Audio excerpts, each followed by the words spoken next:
আসসালামু আলাইকুম, সবাইকে স্বাগতম। আইসিটি বিষয়ের এই যে একের পরে 5টা শূন্য 1 লক্ষ, এটা হচ্ছে বাইনারি সংখ্যা। এটার অক্টাল মান কীভাবে নির্ণয় করবো, তাই না? অনেক সহজ কিন্তু। লক্ষ্য করি, প্রথমে আমাদের এই যে ক্যালকুলেটর ব্যবহার করে যদি আমরা করতে চাই, তো ক্যালকুলেটরের মোড চেঞ্জ করার জন্য অনে প্রেস করে, এই যে মোড আছে না, মোডে 2 বার প্রেস করে 3-এ প্রেস করব।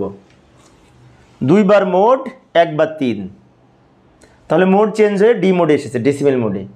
আরেকটু কাজ করতে হবে, বাইনারি মোডে আনার জন্য এই যে এখানে বাইনারি লেখা, বাইনারিতে চাপ দিব, লগের উপরে বাইনারি লেখা, এখন কিন্তু বি মোডে এসেছে।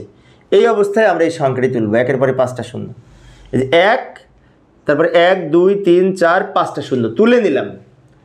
তোলার পরে এখন আমরা কি করব, এটাকে অক্টাল করব।